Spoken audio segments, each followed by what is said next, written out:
Pessoal, no vídeo anterior a gente viu que pequenas variações de VGS resultam numa grande variação de VDS, certo? Só que tem um detalhe, esse comportamento não se mantém para qualquer valor de VGS. Vamos dar uma olhada na curva característica que descreve como que o VDS varia com o VGS numa faixa grande de tensão.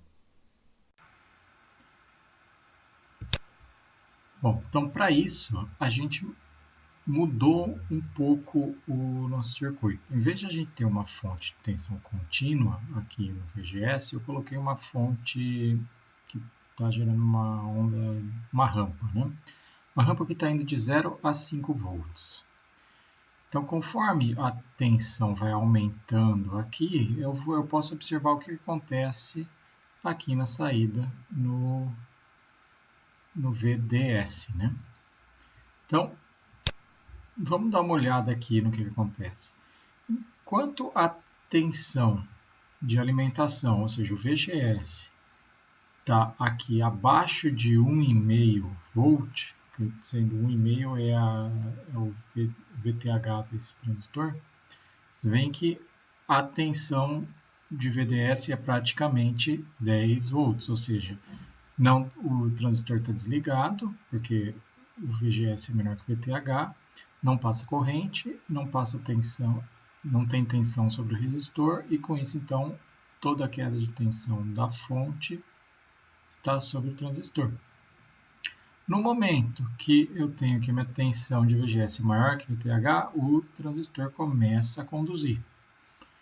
Ele começa a conduzir, começa a passar corrente pelo resistor, começa a aumentar a tensão no resistor e com isso começa a diminuir a tensão de VDS, já que a VDS mais a tensão do resistor tem que ser igual aos 10 volts da alimentação.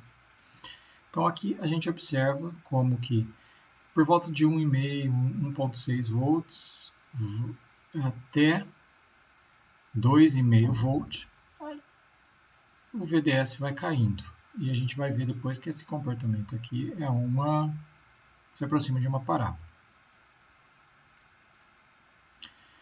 Passou esse valor aqui de 2,5, mais ou menos, você vê que o VGS continua subindo, mas o VDS quase não muda mais. Ele está aqui relativamente fixo no valor. Quer dizer, fixo não, mas ele está variando muito pouco. Então ele é quase linear aqui, ele volta a ter um comportamento quase linear como era na região anterior. Essa primeira região aqui a gente chama de região de cutoff em inglês. Aqui é a região de saturação e a partir daqui eu tenho uma situação onde o VDS é menor do que o VGS menos TH.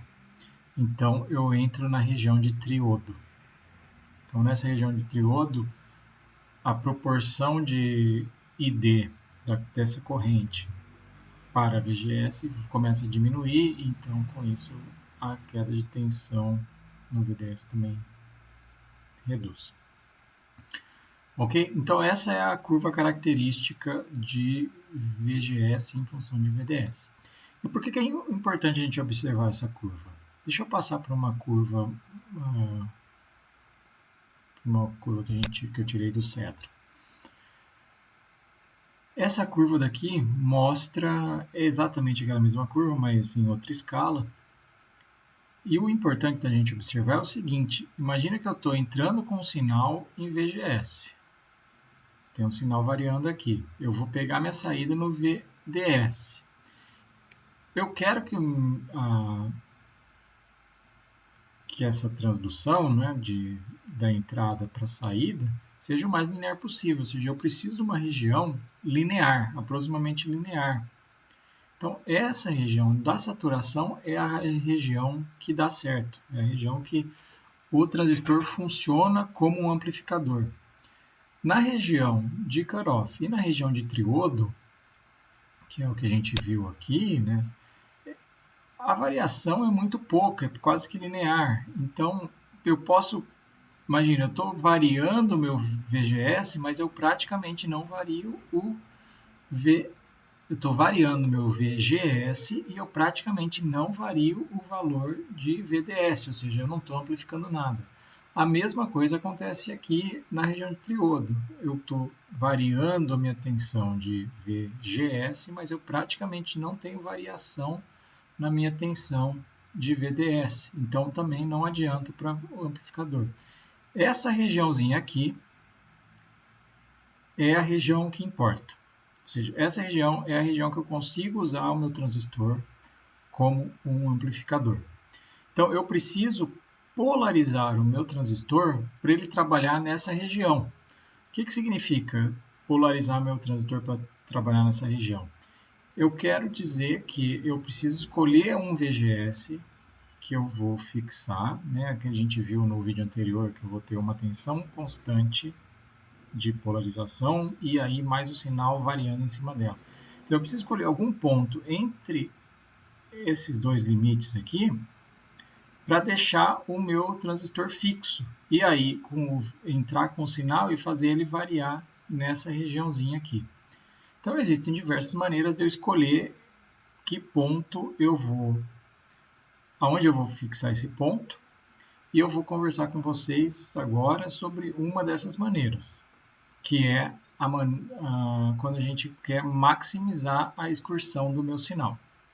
Bom, então nesse caso eu preciso pegar o ponto aqui no fim ou no início da região de saturação, né, na transição entre o corte e a saturação, e o outro ponto que é na transição entre saturação e triodo.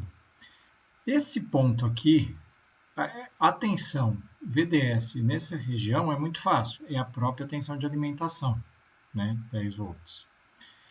O mais difícil é definir a tensão aqui, que é a tensão que bem na transição entre a região de saturação e a região de triodo. Para isso, vamos olhar uma outra curva característica desse transistor. Então, essa curva daqui está me mostrando em preto as curvas características de ID por VDS, que a gente já viu no vídeo 2. Em roxo pontilhado, eu tenho a região limítrofe entre triodo e saturação, que é uma parábola proporcional a VGS menos VTH ao quadrado.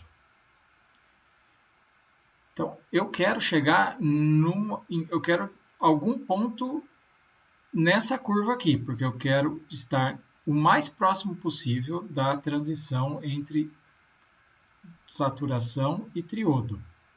Agora, qual que é esse ponto? Qual o ponto dessa curva que eu tenho que buscar? Eu tenho que buscar a hora que essa curva cruza com a curva de carga. E qual que é a curva de carga? No circuito a gente sabe que a tensão VCC, né, é igual à tensão de RD mais a tensão VDS. A tensão sobre o resistor é dada pela resistência RD vezes a corrente ID. Então, eu posso dizer que VDS vai ser igual ao VCC menos RD/ID. Se eu traçar curva de VCC menos RD/ID, eu tenho essa curva daqui. Quando o ID for zero, né, se ID for zero, o que sobra é o próprio VCC. Por outro lado, se o VDS for zero, o que sobra é VCC igual a RD/ID, ou seja, o ID vai ser VCC sobre RD. Então, essa é a minha curva de carga. A hora que a curva de carga cruza com a curva limítrofe de saturação triodo, esse é o meu ponto onde o meu transistor vai deixar de funcionar como na região de saturação e vai entrar na região de triodo, que é onde eu não quero estar. Então, esse é o meu limite, um dos meus limites de ponto de trabalho. O outro limite é o próprio VCC, que a gente já tinha visto na outra curva. Então, se eu quero máxima excursão, eu quero aproveitar ao máximo a região de trabalho na saturação, eu tenho que achar um ponto no meio entre esse ponto de transição da saturação para triodo e esse ponto da alimentação. Então eu pego esse valor de VDS aqui, e o VCC, e tiro a média dos dois e ponho ele bem no meio entre esses dois pontos.